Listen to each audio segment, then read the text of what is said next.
Thank you for joining me today on the Private Investigator Experience podcast. I'm your host, Phil Little. On this channel, we talked about the life and cases of a private investigator, and then we look into issues out around the world that could affect us here at home.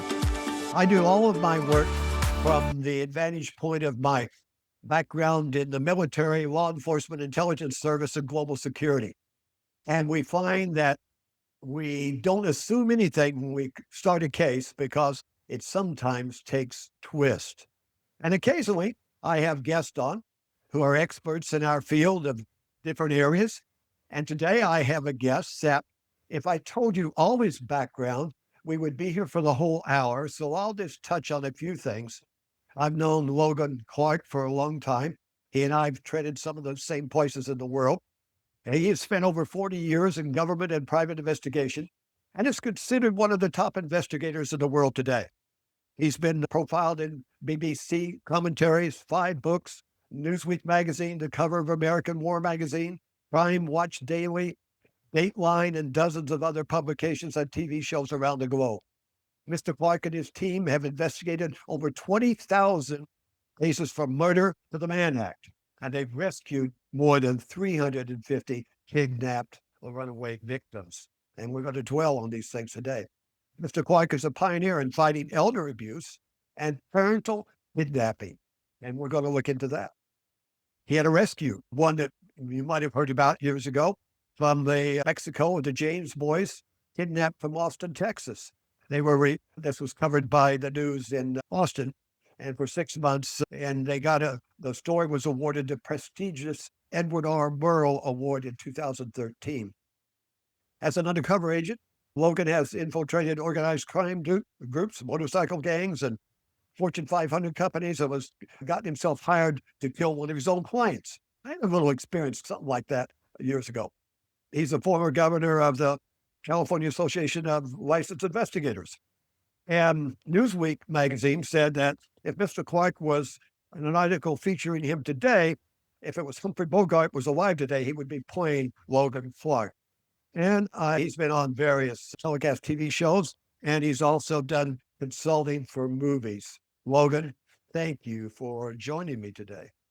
Oh, thank you, Phil. Very nice. We have a lot going on in the world that people are watching, from our field generally, law enforcement investigations. Mm. Like you, I've worked a lot of crime scenes and murder scenes and other things, kidnapping in law enforcement and the private. This Nancy Guthrie case, I'm shaking my head, like along with a lot of other people. I know you've done quite a bit of talking about this. What's your take on this and where are we at today? And what do you think went wrong early on in this investigation? Wow. What went wrong early on in the investigation is the local sheriff that was there. He really botched this thing badly. He released the crime scene within, I believe it was 36 hours. He took the crime scene tape off and released it, and there's newspaper reporters walking around, people walking around, taking photographs and everything. The crime scene was contaminated from literally that point on. And then sometime 3 or 4 days later, he realized the screw up, or the FBI told him to close the crime scene again. And he went back and tried to make it a crime scene again, which is like closing the barn door after everybody's gotten out. Nancy was obviously kidnapped. And according to Savannah, one of the last videos, she said she was actually kidnapped out of her bed. The blood drops that were there was blood drops inside the house and blood drops outside the house, but they were all direct drops. They weren't splatter, they weren't sprayed, they were direct drops, and they were stepped in by anybody. I believe that there were 2 people who did the kidnapping, and I believe they had to have a third person in a car somewhere that would drive up and pick them up. I believe that the kidnapper picked Nancy up. I don't know if it was from the bed or after he got out of the room, but at one point he threw her over his shoulder. In grabbing a hold of her, throwing her over his shoulder, because of her age, because she was on blood thinners and all that, she probably got a bloody nose. It would be very easy. And that's the kind of blood drops that are out in front of the house on the porch and inside the house. They're straight down drops. And if Nancy was over his shoulder, that's why there were no footprints in the blood, because she was literally dripping blood behind him and he's walking forward. So that's why there weren't any steps in it. I believe these guys were amateurs. These were not professionals by any means. They would have walked up with a black spray paint can and just sprayed the camera immediately. This idiot went up there. I'm pretty sure he's left-handed. He went up with his right hand to cover the camera at first. But if you look down at the bottom, you can see his left hand is either jiggling a door or trying to do something. He's maneuvering. Right. And he had a gun holster in front of him, which was a revolver gun holster. It was for a 6-inch revolver like the Western days. And he had a small, or very small, semi-automatic in that holster, and he had it backwards. It was I think that what happened was, and two different times they came. I don't know if it was 2 different days, but certainly the light was different, and he didn't have a backpack on, and then he did have a backpack on. And that backpack was filled with something. I don't know if that was a body bag or what it was, but he had a lot in there. I believe that these guys didn't know. Somebody close to the family told these guys that this was a good opportune time to do this robbery. She's 84 years old. Her daughter's very wealthy. No one will get hurt. That's what they all say. Yeah. No one was supposed to get hurt. These guys were able to pull the kidnapping off. I believe Nancy probably passed between the first and the third day, if not the first day. I believe that's when they went, oh shit, now what do we do? And because they were amateurs, they very well may have panicked and left her body, put her body somewhere, or taken it somewhere and skedaddled over the border. Doesn't look like the ransom notes. No one has ever been really explicit on the ransom notes. At one point, I thought, we're all going off a source. Everybody's got sources, Phil. You got sources. I've got them in the FBI, everywhere. News people have some of the greatest sources. But we're all dealing off of what sources say. So it gets mixed back and forth. It's very unlikely that she is alive. I don't think the ransom notes were from the guys that actually did the kidnapping, only because no one has said so far that there was anything in the ransom note. At the very beginning, there were some reporters saying that they had talked to sources and that in those ransom notes, they said where the Apple Watch was. They took the Apple Watch, which was connected to her pacemaker. They took the Apple Watch off of her wrist. Obviously, they were smart enough to know that could be tracked. And they took that Apple Watch off. I thought I heard one source say in one of those letters, they told Guthrie's where that Apple Watch was in the house. And that something was knocked over in the house. And that is how they believed these guys that were writing the note actually did the kidnapping. Otherwise, they wouldn't know where the Apple Watch was, and they wouldn't know which lamp. But I heard that a couple of times, and then that went away. Now, did you hear anything about, did they find the Apple Watch? Because I didn't hear that. Somebody had to it because it was, I believe they left it in the house. Yeah. We never heard anything about You're him. right. You're right. Nobody ever said anything about where it is or anything else, other than the Also, fact that they left it in there. yeah. But also, in fact, as you and I both know, and everybody else that's been around this field knows, normally, if it's a kidnapping for ransom, they're going to come back to the family directly fast. They're not going to go to the press or about it. They're hoping, like, oh, yeah, don't get the police involved. Go to But anyway, TMZ. Go to yeah, TMZ. they're going to come first off. And none of this makes sense. What No. would these amateurs, you can come up with all kinds of scenarios. We can think about every case we've worked, but everyone comes up with something different. Would motivate these amateurs to come and take her, because there was nothing reported stolen from the house. It was not like valuables, so to say, and no ransom. What would have motivated these guys, these amateurs? There's only two reasons you do a kidnapping: revenge or Yep. money. Yep. Okay. That's it.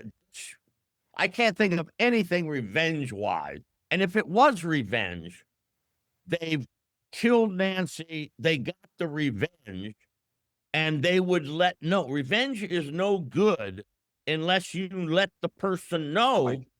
that you got revenge on. That's right. So there's no sense in just going and killing somebody and then nobody knows who did it or why they did it. So that kind of leaves out revenge, because there would have already been a note, there would have already been, don't say anything more about this story you reported on, blah, blah, blah, blah, blah. And usually you go, if you want to get to somebody, to like Savannah Guthrie's the one that had the Yep. money, you take the person they love. You don't take them.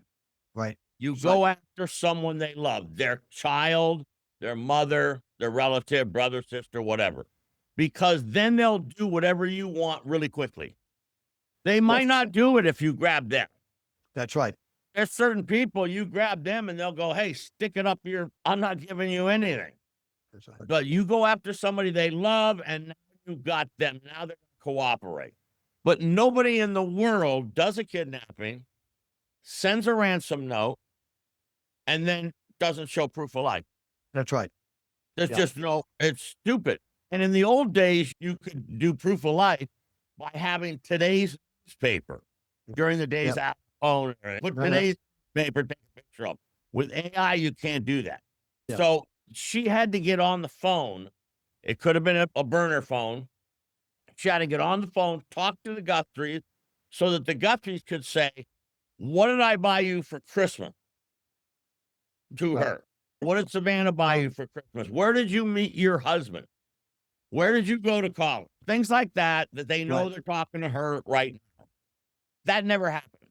Yeah. Yeah. When I saw this sheriff, and I was in the sheriff's department, law enforcement's my game, has always been.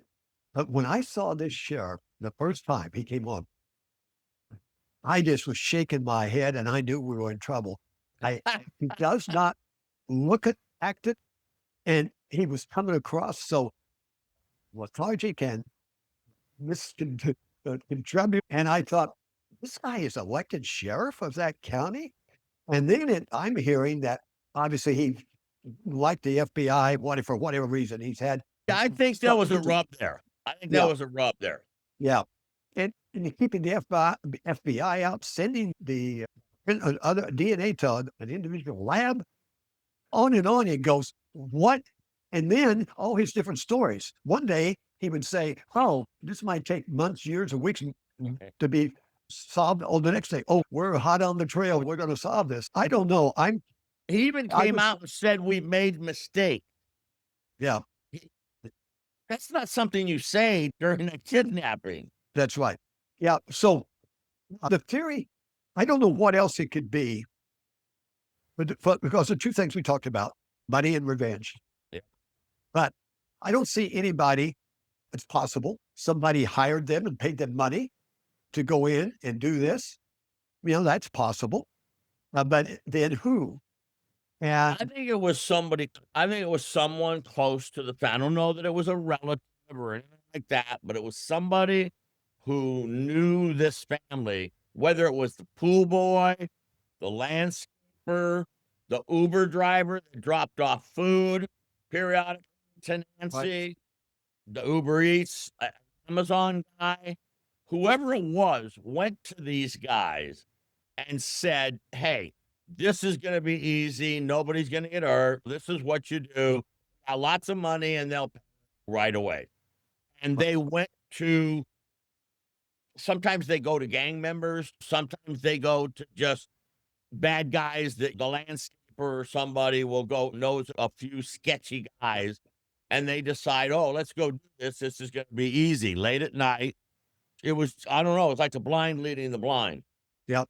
It's so unfortunate because it was handled so badly. It was investigated badly. I don't know anything about the FBI. Never said anything, so I have nothing bad to say about them. They probably tried to correct this thing all the way along. Yeah. Then the other thing with the fingerprint analysis going out to the places that do the relationships, the big ones won't cooperate. The ones that really have all of the data, DNA, they don't cooperate. So there's only some of the smaller ones. So you're not even hitting near the population. The ones with 50 million they're not Yeah. cooperating. Yeah. Okay. What's your expert opinion on what the result of this? What we're looking at in experience talking. How do you think this thing is going to turn out? Hypothetically. I think the FBI will eventually catch these guys. I don't know that they'll find Nancy's body. What I expected these guys to do is once Nancy passed away, is to get a hold of the Guthrie family and say, "Look, your mom passed away, and we don't want $6 million anymore. Just give us $1 million, and we'll tell you where the body is." And that would have been their booby prize. Now, Right. if Savannah would have hired me, I would have had her do that on the first day, offer $1 million. She evidently, I heard she wanted to do that, but the police told her not to. They asked Right. her not to because they would be inundated with tips. They were inundated. They were getting 14,000 tips an hour or something like that. Yeah. They were inundated anyway. I would have told her, to hell with them, Savannah, offer the $1 million right now. And that $1 million, there's 2 or 3 guys involved in it. And there may be a wife or somebody or a girlfriend that also knows about it. If you get 3 people together, they can't keep a secret. They just can't. There's someone that they trust, that they love, that would never tell anybody until the figure $1 million comes up. Yeah. She put out to 1 million finally. I know, but I would have had her do it on day one. Yes. Day one. Yes. Yeah, Yes, because this just wasn't adding up. The FBI has had their hands tied, and they've been backing into this with the DNA and not having. If the FBI would have taken charge of this case, I suspect it would have been solved by now. from day one. Yes. Yeah. And But they were so, being technical. Okay, technically it's the sheriff's case. yeah, and it really was. It wasn't a federal issue Right. unless they can find a kidnap across state line. But all we can do at this point is be praying and that God brings some answer here to the family. And but we'll watch it as time goes on here to see how They it works find out. her. But let's take a look out at the what's going on in the Middle East now. My background was in counterterrorism and intelligence. I started in Israel and Lebanon in the 70s, and then went out around the world from there. And I spent a lot of time with the government too. So I'm very keen on this, and I spent a lot of time in the Middle East. I had an office in Riyadh, Saudi Arabia for 5 years after 9/11. So I was on the ground over there a lot. But we all knew. I remember standing near Saudi Aramco on the coast there, looking across the channel about 35 miles with the binoculars, watching Iran. And you could reach out and touch it almost. And we know that they have been the instigator of all this terrorism and everything that's going on. And finally, I was really becoming concerned a little bit. I know President Trump, he wants to have peace. He wants to settle things, but you don't negotiate. You'll never have a settlement with ideologues like Iran's leaders and the ones in Iraq, they believe in the 12th Imam theory of Islam, that their savior will come out of the cave if they start the war on Israel. They have to start the war. Then It's he'll a come out religious, right? It's a and he will religious help them. war. So this has been and I realize from government politics, I realize all of that he was so careful not to say we're regime change, we're just trying to get the nuclear and maybe missiles, but now it turned out that was going to work. What's your thoughts and take? What do you think about this Middle East thing, and how do you see it's going? And what's your thoughts on that? Mm, I guess, like a lot of people, I'm confused with him obliterating the nuclear threat of Iran. When 8 months ago, Yep, he obliterated it. Now, how did he go from obliterating to saying these guys were within days of having a nuclear bomb? they set up new locations. They moved to new locations. And that fast? Yep, And they set up a yes, new location. In 8 months, they were that's nuclear right. ready. No, Bullshit. no, I don't know, not nuclear ready. Yeah. I think that was probably a term that was a little optimistic. Yeah, But they were back to developing uranium. They were back on the move rapidly. right. And even though, but they did get some of those locations back opened up enough to get in. They Right. probably weren't working in them again, but they were able to get some of the stuff out. And those folks documented that. But yeah, Yeah, they were um, trying. Yeah, they were trying. they weren't gonna give up. And it's I agree with they were financing all the terrorism all around the world. They were financing the vast majority of it.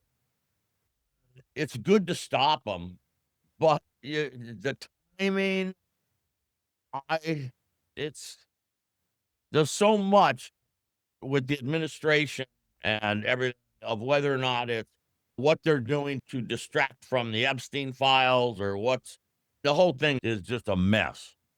I think the big thing was when they now on the ground, I'm hearing words I'm in touch with people that are getting stuff from on the ground. There was 75, 80,000 people killed, not 30 or 40. They Yeah. slaughtered them. They just went down the street shooting people in the head as they went down. Oh, Iran, you mean? Iran. Yeah. Yes, they So did. I get we don't interfere with countries, and we've got a lot of dictators out around the world. China, Russia, North Korea, how they deal with people. But when they go to slaughtering that many people in just a Yeah. matter of days, they went Yeah. into hospitals and were killing them in hospitals. That to me says, okay, world, the world should be saying enough and I acting. agree. They I wouldn't do wish it. he would have done it then. Yeah, I they, wish he would if he was gonna yeah, bomb, I wish he would have bombed then when there were yes, hundreds of thousands of people in the streets. yeah. They're starting to come back out again, and that's the whole purpose is to get Yeah. that up again and to let the people decide, not us decide, like in Iraq and other places where we made Right. huge mistakes. Well, it Yeah, was something. I didn't know you were in Riyadh. I spent years in Dubai, Abu Dhabi. Yeah, I was. I was there before Kuwait, excuse me, before Iraq invaded Kuwait, Yeah, right before. And yeah, then we got involved in that, working for the royal family in the UAE. But I did a lot of intelligence work for Pinkerton, for right. Colonel Minot Dotson. Did you know Colonel Minot What's the Dotson? name? No, I don't know. I missed the name. He did the intelligence for Pinkerton, the Middle East and the international stuff. Yeah. It was it was quite different back then, boy. Yeah, I was in that era. I was in the 70s after I moved out of Israel and we set up in Europe, and I was in Israel and Jordan, Lebanon, Jordan, and there, but I hadn't got over into the Gulf until Right. after 9/11. And it was interesting. I hear everything in the press. Here I am. I'm a Christian and committed. I've got Israel all over my background. And then I wind up in Saudi Arabia, the seat of some influence. And I thought, what is this? What am I going to do here? And you know what? They did intensive backgrounds on me. I found from because the Saudi Arabian Council in Los Angeles had been a client of ours, and they had referred business to us. And so I got a call from him one day and said, "Oh, entire ministry is asking a lot of questions about you." And I said, "Oh, really?" And he said, "We give them a good report." So anyway, when I set up there, they told me I was with the royal family and some of the families that had formed Saudi National Guard and all. And they told me, they said, "Bill, we know about your background. We know who you are. We know what you do. But we also know that you're honest and you're fair and you're here to help us fight terrorism." I can't tell you the support I got there on the ground. Oh, they're And, great to work and, with. Prince and even when Walid of Saudi yeah, Arabia, Al Saud, Prince Walid Al Saud is a dear friend of mine yeah, for yeah. many years. But even like they told me, they said, "Hey, we got back doors into Israel. We talked to them all the time." Of So course. it wasn't, so I had a great experience there. And I was in both, I was in Qatar and Bahrain and UAE, mostly in Dubai. But we had a reach all over that area in what we were doing. Back then, also, Phil, if you had an entrance stamp going into Israel, you could not go into Saudi Arabia or Dubai. That's right. I had pass.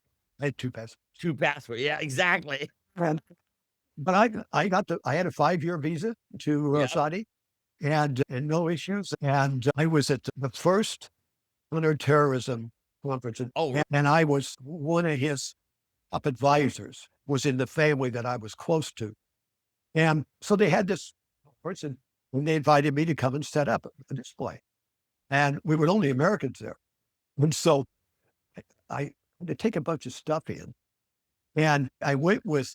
We had a big booth we set up, but I had 2 suitcases full of electronic stuff. Oh, and all kinds of stuff. Until I said, okay, I had a letter from the Interior Ministry inside that was supposed to get me out of trouble if I got in trouble. Right. So when we got to going through customs, going out, they check all your bags. So Right. I said, "Oh Lord, what's going to happen here? The fan's going to hit." So when I got up and I took my 2 suitcases on the belt, the guy watching the camera, somebody come up to him. He turned around, talked to this person. My bags went through. I grabbed them and I headed for the door and I kept waiting. Nothing. I got out. But anyway, it was some exciting moments there. But all right, we'll watch and see what goes on there too. But one of the things you've been involved in, and we've had quite a bit of involvement with others that are doing the child recovery and whatever. But yeah, this is a subject that's quite touching, obviously. It touches the strings of all of our lives of people involved in it. A little background of how you got started in that. And again, you grow up and how did you get involved in this field? What led you to get involved in investigations and all this stuff? I was one of the youngest newspaper columnists in the United States in Hawaii. I was 18 years old, and I had my own newspaper column in the Honolulu Advertiser. It was a big newspaper in Hawaii, and I wanted to be an investigative reporter. And the editor, Buck Buckwhack, wouldn't let me. He said, "You have no training in that, and you're lucky you got the column." And so one day I saw an ad for a detective school. And I thought, I'm 18. I thought, oh, okay, I'll go to the detective school and graduate from there. And that will help me become an investigative reporter. So I went to the school for 6 months, graduated at the top of the class, and continued on writing my column and stuff. And about a week after I had graduated, I got a call from the owner of the school, and he also had a detective agency. And he said, "Logan, would you come back down to the school? I got somebody I'd like you to meet." And I said, "Okay." So I went down there. I'm 18 and a half, and I go down, and he takes me in this big conference room, and it's filled with people. And he said, "This is the chief of police of Honolulu. This is his secretary. This is the president of Chrysler Motor Corporation. This is his secretary." And he goes down introducing these people. And they told me that there was a $500,000, $500,000 a year embezzlement going on. Now, and this was 1969. $500,000 a year was monstrous. That would be probably the equivalent of $5 million a year today. Yes. And they said, we don't know how they're doing it. We don't know how they're covering their butts, but we want to put you undercover. And the chief of police said, I'll give you a phony criminal background. I'll give you a phony apartment, set you up in a phony apartment, give you a car, phony name, everything. Now, at the top television show in 1969 was Mod Squad.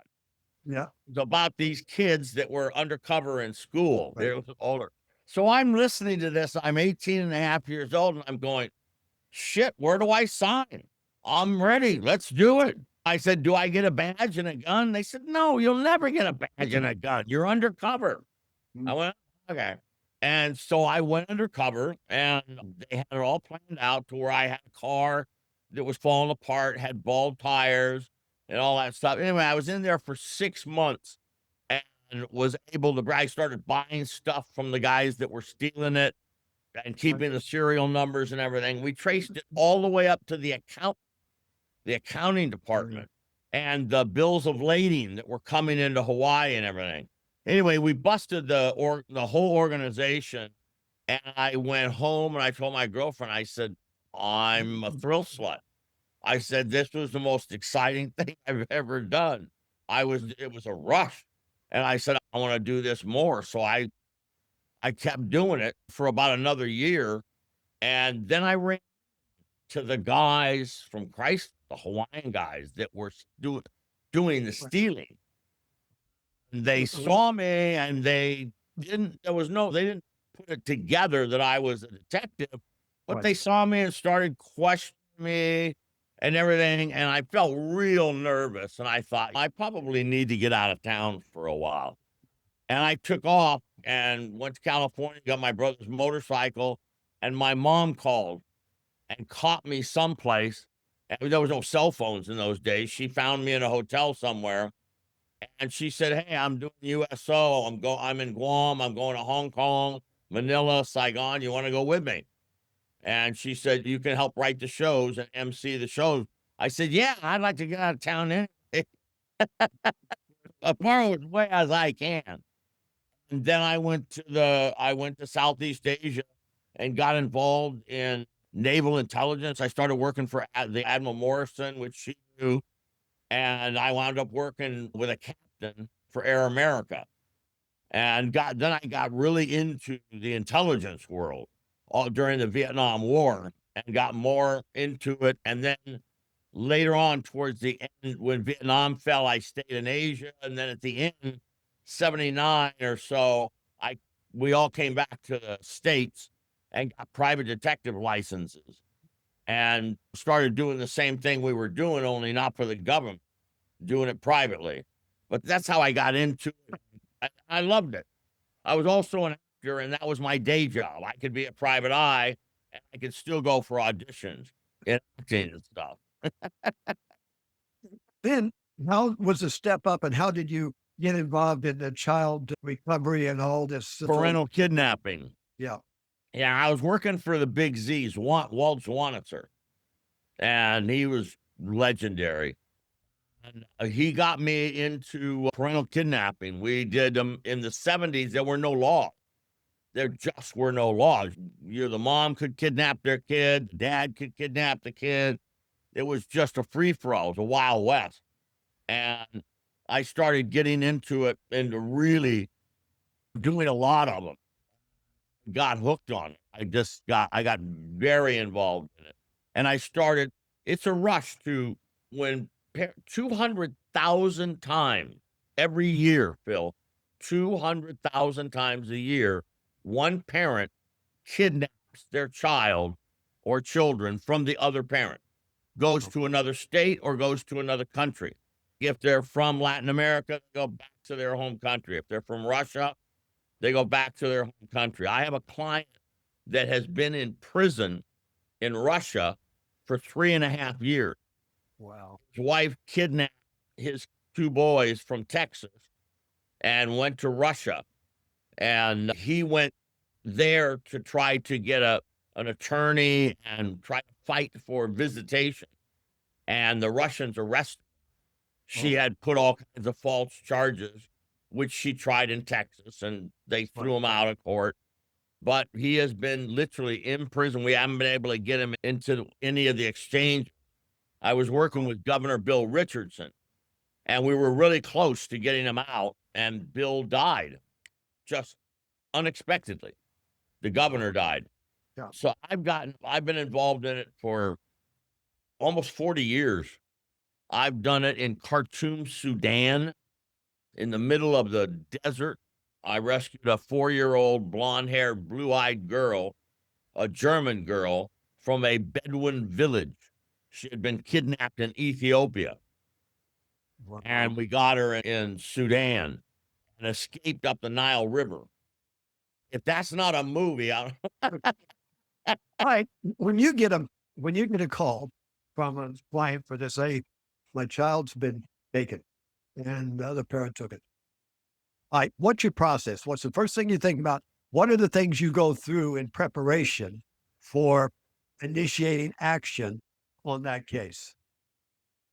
the first thing I do is tell the client to start marking everything down. Sometimes they call me and they go, their child was kidnapped 6 months ago. Right. Sometimes it's 6 days ago.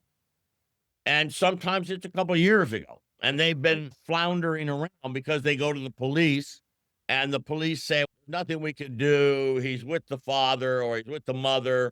How much danger can they be in? And the cops just don't do anything. I Right. tell them to make a journal of everything. Give me a timeline of everything that happened. And I said, who has your phone bill? It's much different now with cell phones. In the old days, when we had just landlines, it was a lot easier. But who are the phones with? I want to know everybody that let's say, for example, the wife. Most of them are wife. I'd say 65, 68% of all the parental abductions are the women Wow. that are doing it. And that's after 40 years and doing hundreds and hundreds of cases all over the world. So I ask, how much do you know about your wife? How long were you married? Who are their relatives? I want to know every phone number that they've called. How many brothers, sisters, all the relatives they have? Everything. Where did they go? Where did they come from? Did she come from another country? If she came from another country, more than likely, that's where she's gone back. You put the list down. You got to make a police report. You got to force them to take the police report. A lot of times, the police will not take a report. They'll say this is not a kidnapping. He's with his mother, and they're wrong. They're Right. absolutely wrong. It is a kidnapping. It is a That's right. federal offense. And if you cross the state line, it's a felony. Now it's a federal offense, Yeah. right? Now it's unlawful flight to avoid prosecution. But getting a UFAP warrant is almost impossible. Yeah. But you can't get anything unless you get that first police report. And you don't need an attorney right away. Most people go to an attorney and they hire an attorney. They put a bunch of money, $5,000 or $10,000. Attorneys are great. They file papers, right? It's like, And they choose the gun that they're going to use in court. Hypothetically, they're going to use a shotgun or they're going to use a rifle, a 45, whatever it is they're going to use. You and I, are the people who get the bullets for those. Right. Yeah. Those guns are useless without bullets, without ammunition. That's right. You can file all the papers you want, but if you got no ammunition, you got nothing. That's a great analogy. So I tell them, don't hire an attorney right now. Most of them hire the attorney that handled their divorce or hire an attorney that's a friend of theirs that does personal injury. That's not the guy you want. And I would say at least 50% of people waste $10,000, $15,000, $20,000 on hiring the wrong attorney that don't get them anywhere. So what we put together the details, you file the police report, and then we get an attorney. We know all kinds of attorneys that they just to file a paper. Just file a couple of papers, file a couple of motions. You don't need to do a whole bunch of stuff. Let us first find the child. We got to find the child. So as long as you've gotten your police report, as long as you keep your chronology, keep a tablet by the bed all times, because you'll think of things. The more you'll think of, every night you'll think of things. Call me 24 hours a day. Talk to me. I'll be calling you. My assistant Jackie will be calling you, and you'll be thinking things. Write them all down. And then you've got to work on getting the legalities. You got to work on getting full custody. Normally, you shouldn't have to do this. But nowadays, because the police don't cooperate, they've got to get full custody, legal and physical custody, because the child's been kidnapped. Right. So get the court, you go in, do an ex parte with an attorney, and because the child's been kidnapped, because there's a police report, because you have all that information, you get Yes. temporary legal physical custody of that child. Yes. Now you got something. The next thing I want is a writ of habeas corpus. Bring the child back. The child is to be brought back to this court immediately. Yes. And it tells all police officers to cooperate in the writ of habeas corpus. It's a warrant in lieu of a writ of habeas corpus. Yeah. That's the beginning of the things you got to do. Now, these places, you've gone out around the world. You mentioned Sudan and others. Without giving a lot of stuff away, what does it take to get into Sudan, or any place like that in the world, into a foreign country? And I know in our operations, when I've been going in with, we weren't looking for a child, but yeah, what do you do? What's some of the process and techniques, and say, how can we get into that place and get the child out and safely? How does this come about? Depends on the country. Sometimes we will go into a border, we'll cross in a border that we can drive across and easily get into the country. For example, Sudan, I had my agents go in. I had a Farsi agent who went in from Egypt. I'm going from different area, British SAS guy going from different areas. I could not get in. I went and applied for a visa. There was no American embassy there. So there was no diplomatic anything. Yeah. So they refused to let me in. So I flew to the United Arab Emirates, and I went to my friend, the Sheikh. And I'd known him for years, and I told him what was going on. And he said, okay. So I said, can you get me a visa in there? And he goes, yeah. So he told his guy, he says, take Logan down to the Saudi Arabia embassy, because Sudan's not big enough to have their own. Yemen and Sudan, they use Saudi Arabia embassy. Go down there, take him down there and get him a visa. And they took us down. So this guy took me down there. I filled out all the papers, and they still turned me down. So we went back to his palace, and he's with some people, and he goes, oh, Logan, how did it go? And I said, they turned me down. And you could have heard a pin drop in this big room. You could have literally heard everybody just shut up. And he said, what did you say? I said, they said no. They turned me down. And he looked at his guy. He goes, Babu. When he's speaking to him in Arabic, he says, is that true? He goes, yes, sir. Yeah, they turned him down. And he sat there with this look on his face. He couldn't believe it. It was just like, and he reached over and he picked up the phone.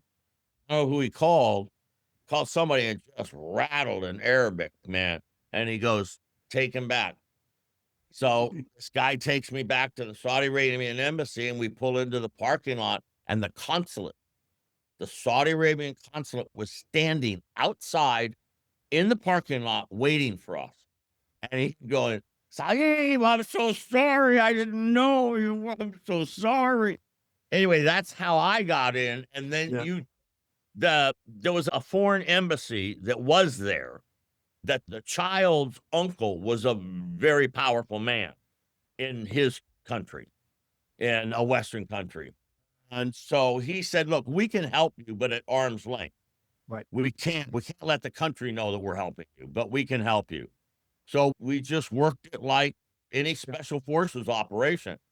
Get in, be quiet, find who you want, and then get the hell out. Yeah. Yeah. I know one of the places out around that world, I couldn't show my face there because I'd give everything away. If the Americans showed up, it was like everything would be on alert. But you have your local guys that fit in and they can get in Yeah. and out, and you just have it all planned very well. But what is the most interesting case in that recovery over the years? If something where you say, oh, this is probably the top one that we really dealt with, and it was real issues in every way you could think, but it was so rewarding to get it done. What would you put at the top of that? Probably the Sudan. When it was one of the most dangerous, and getting that 4-year-old girl in the middle of the Sahara Desert from Bedouiners was unbelievable. We had guys chasing us on camels. Literally, they're chasing us going, I'm looking around expecting arrows to be shot at us. It was pretty hairy, and in Poland, we did it in Poland one time, and I took a fall for the team so they could get across the border, but I wound up in prison in Poland, and it was not good. I was stripped and beaten. It was bad news. How long did that go on before you got out? 6 days. Wow. And then they got me out, my friends, judges, sheikhs, Yeah. the vice president. Al Gore was vice president at that time. Yeah. And I was under a phony name. I was under a phony purpose and everything. I usually go in undercover completely. Yeah. Like you, different passports. Yeah. What's like in a European country now, let's say, if it had this situation, what do you run into now? And if we've had cases where they were actually in a friendly country, they weren't in Russia or they were in someplace that was open and friendly, but the person had gone back there with the child. What have you run into in that, and how do you navigate that with it being It's more open when you can really go in and do all those things? But Yeah, it's difficult. Sometimes we get the legal papers and do the papers correctly and get it all. If you have to go through the Hague Treaty, it's a mess. The Hague Treaty is there. They say, oh, it doesn't cost any money. That's bullshit. It does cost lots of money. You have to have an attorney where you live. You have to have an attorney in the Hague, whatever country they went to. You got to have an attorney there. It costs you between $30,000 and $50,000 for the Hague Convention. And it takes 3 to 5 years. And my goodness. after 3 years, the Hague has the right to say, the boy was kidnapped when he was 2 years old. He's been here for 3 years. He's now 5. So this is his country of domicile. So we're going to rule in favor of the mother who's here and has had the child here for 3 years. So you've gone through all this stuff and then you wind up losing. And I've had cases where they win in the Hague. So sometimes we get it legally in a gray area. We'll get our warrants. We'll get somebody in that country in the law enforcement that works with us. And I had many times where an officer in that country will take the paperwork and say, okay, head for the border, get the hell out of here and be gone in 2 hours. Yeah. And then what are you going to do? I'll take the heat. I'll say, I don't know. I don't know what happened. They're gone. Possession is 9/10 of the law. That's right. Yeah. And you brought up some interesting points for people, because so many people have come to us after they've been to some investigator or some other entity with this horror story. And it went on and on. Nothing happened. They spent all this money. Then they come to us saying, help us straighten this up. So my advice to any viewers and watchers is, if you want to find your child that's been kidnapped or know somebody or whatever, Don't just bounce around. Call Logan. Contact Logan Clark and let him lay step by step from experience so you don't waste 10, 20, 30, 40, $50,000. And parents will pay that to get Yep. their children back many. And then they So come to guys like you and me and they go, I've wasted all this money. that's right. Now I'm broke. I Yes. don't have any money. I need you to Yes. help me. Yeah. There are a couple of places we work with that they're nonprofit and they've got guys that will help people like that. Yeah. And obviously, and we've had them refer the client to us, and then the nonprofit paid us. I've To had the same thing. Yeah. So sometimes avenues out And there we for both people. do, you and I both do some pro bono cases, Well, you know. that's right. That's right. But so, folks, whether you're hiring a detective for whatever reason, or to find a missing person, or to investigate a case, or you want the facts and the truth, call Logan for those children particularly. Call West Coast Detectives for whatever the phone might ring with, and we'll make sure you get the right answers up front. Now, I know that we could talk for another hour, even though we've talked for an hour. Can you believe that, Logan? Sure. But let me know in the comments section if you have questions or things from Logan, and I'll get it to him. Or down the road, we'll be on again. But give me questions. Logan, what is the way for people to contact you? My website is GP Global Pursuit, gp-pi.com. Okay. Or you can just go to loganclark.com. Okay. Yeah. That's easy. Logan? Yeah, Clark. loganclark.com. Yep. Yes. And make And sure Clark has an E on the end of it. yes. Okay. Now, guys, Yeah. I'll put that in the comments also as we get this thing ready to go out. But remember, if you have any questions or comments, leave them. I'd love to hear from you. I'd love to know what you're thinking about. If you would like to hear about some kind of a case, certain case, then let us know about that and we'll work on that, getting it done.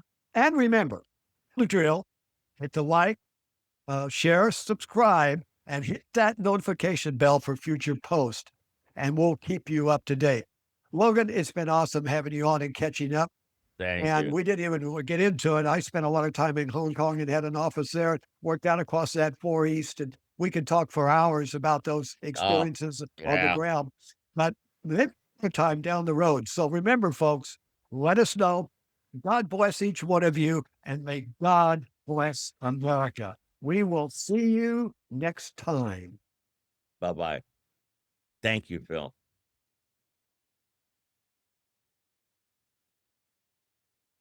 I think I got it stopped.